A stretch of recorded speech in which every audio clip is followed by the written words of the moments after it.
शिक्षक दिवस पर मुख्यमंत्री योगी ने शिक्षकों के लिए कैशलेस चिकित्सा की घोषणा की थी तथा यह भी कहा था कि आगामी दीपावली के पहले ही इसका शासनादेश भी जारी कर दिया जाएगा। परंतु आज तक शासनादेश जारी नहीं हो पाया है। इसी बात को लेकर प्रदेश भर के शिक्षक प्रतिनिधियों ने प्रेस क्लब में एक प्रेस वार्ता की। प्रेस वार्ता का उद्देश्य मुख्यमंत्री जी तक अपनी आवाज पहुंचाना था। कैशलेस चिकित्सा व्यवस्था माध्यमिक से लेकर के प्राइमरी तक के शिक्षकों के लिए माननीय मुख्यमंत्री जी ने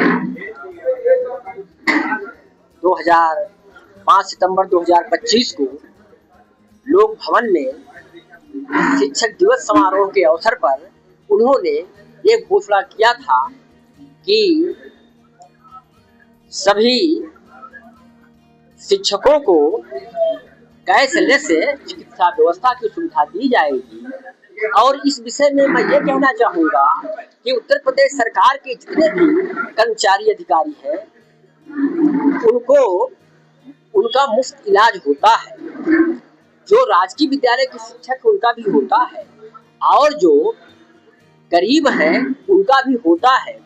5 लाख का इलाज गरीबों का भी होता है, प्रतिवर्ष हो सकता है और प्रति व्यक्ति हो सकता है। लेकिन हम शिक्षक राष्ट्र निर्माता कहे जाते हैं और सबको ज्ञान ध्यान और बुद्धि कला कौशल सिखाने वाले हम होते हैं। और सबकी विधाएं तो बैठ करके भी हो जाती है, रेस्ट करके भी हो जाती है, लेकिन हम जब क्लास में पढ़ाते हैं तो शिक्षक हम तभी कहलाते हैं जब खड़े होकर के ब्लैक बोर्ड पर और लिख करके पढ़ाते हैं, चित्र के द्वारा पढ़ाते हैं और खड़े होकर हम डिक्टेट करते हैं और प्रैक्टिकल करके देखिए तो 3 से 4 घंटे में हमारी ऊर्जा चुक जाती है, परंतु हमें 8 घंटे पढ़ाना पड़ता है।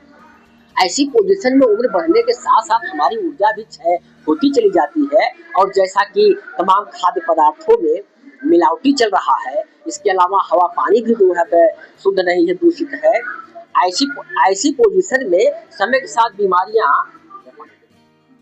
साथ बीमारियां जो है वो बढ़ती जाती हैं और पता नहीं किस अवसर पर जो है BP, sugar, heart attack, kidney, brain haemorrhage आदि परेशानी आ जाए और एक्सीडेंट की भी आज जानते पता नहीं किस कब क्या हो जाए, कुछ जाना नहीं जा सकता। ऐसी पोजीशन में हमारे शिक्षकों को हुआ है। तो जैसे मैं हमारे बक्सी तालाब इंटर कॉलेज में ऐसी गंभीर बीमारी से 2 शिक्षक जा चुके हैं और अभी जो है नवजीवन इंटर कॉलेज मोहनलालगंज लखनऊ में जा चुके हैं। डीएवी में गंभीर बीमारी से जूझ रहे हैं। ऐसे में सरकार से एक पैसा भी इलाज के लिए नहीं मिलता है और अगर बाई चांस कभी कुछ हो जाता है तो उनकी जमा पूंजी जो 2-4 लाख की होती है वो झटके में चली जाती है। इलाज बहुत महंगे आज के ज़माने में होते हैं और कभी कभी अगर वो काल कवलित हो जाते हैं तो उनका परिवार बिल्कुल रोड पर आ जाता है।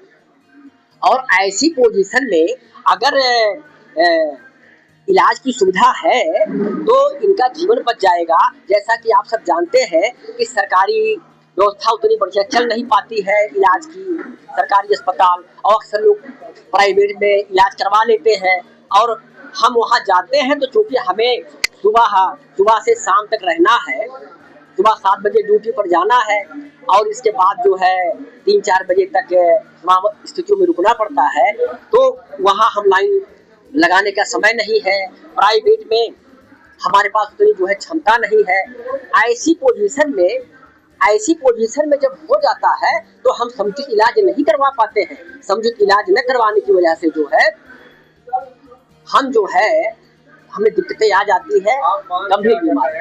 मांग ये है कि माननीय मुख्यमंत्री जी ने हमें जो इलाज देने की सुविधा उन्होंने किया है कि सारे सरकारी शिक्षकों को मिलेगा और वो उनकी मांग 5 महीना पूरी होने के बाद लगभग अभी तक वो उस पर कोई कार्रवाई विशेष नहीं हुई है, शासनादेश निर्गत नहीं किया गया है।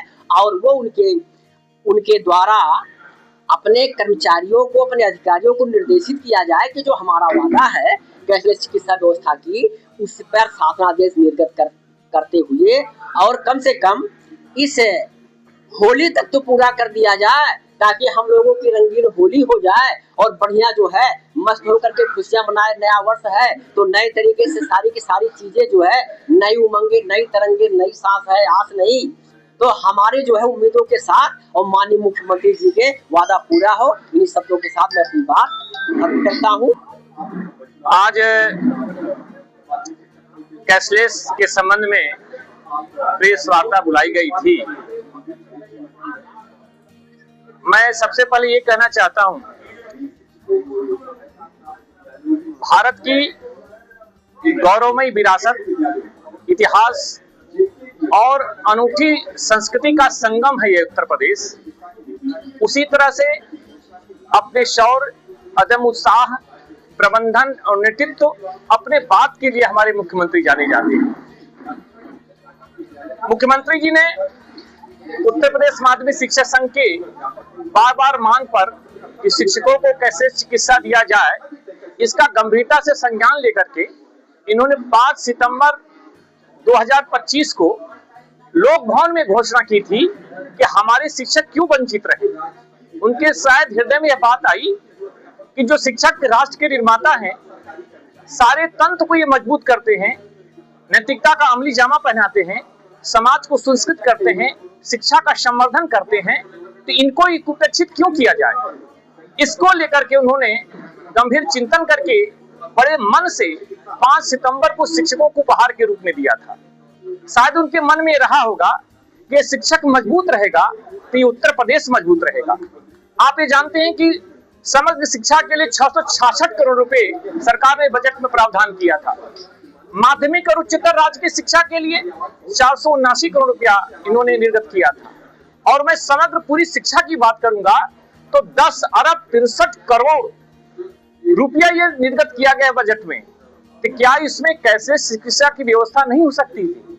क्योंकि किसी बजट में अगर 13% शिक्षा के लिए सरकार से दिया गया है, केवल आधा % अगर खर्च और कर लें तो समझिए कि पूरी कैशलेस चिकित्सा की व्यवस्था हो जाएगी।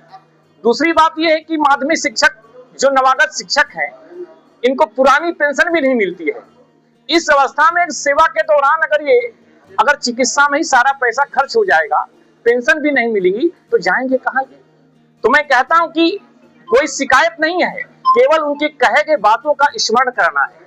और संगठन ने अभी 2 अपने डिस्ट्रिक्ट और मंडल के द्वारा जो हमने आंदोलन किए थे, उसमें यह बात लेकर के मुख्यमंत्री तक पहुंचाने का प्रयास किया गया है और पहुंचाया गया है।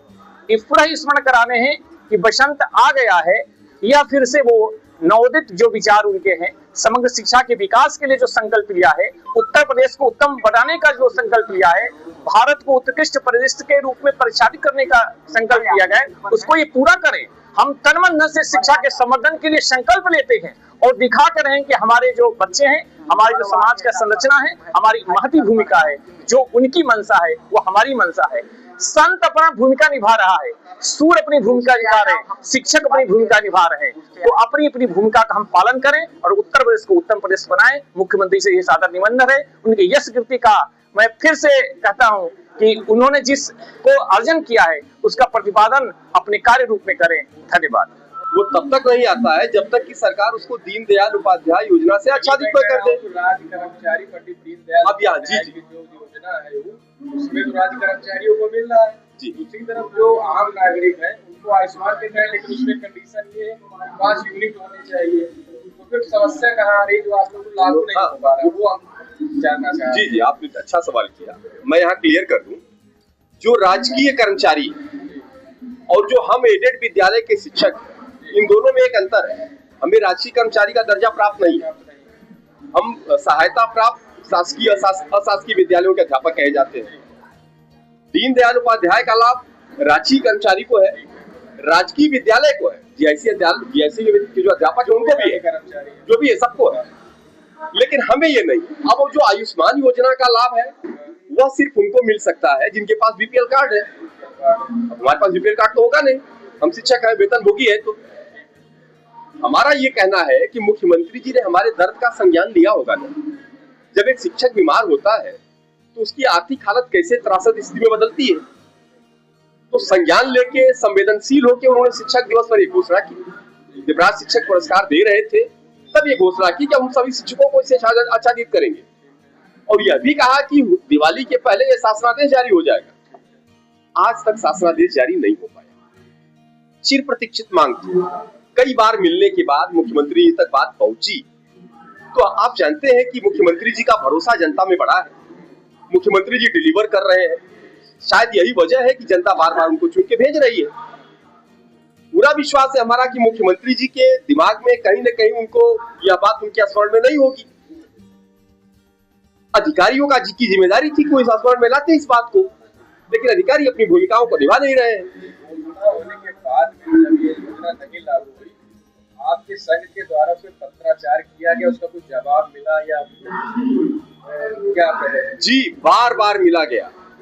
केसीएस स्तर पे, प्रिंसिपल सेक्रेटरी स्तर पे बार बार इस बात को पूछा गया, मिला गया, लेकिन वही कोरा जवाब, कोई प्रगति नहीं।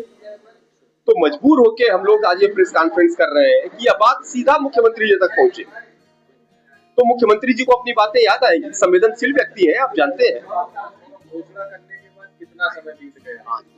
5 सितंबर को घोषणा हुई थी, तो 5 सितंबर से लेके आज 6 महीना 7 महीना लगभग बीत गया। जब मंत्री से बात हुई, शिक्षा मंत्री जी से तो मुलाकात नहीं हो पाई, शिक्षा मंत्री जी से तो हम लोग नहीं ले पाए, मिल पाए।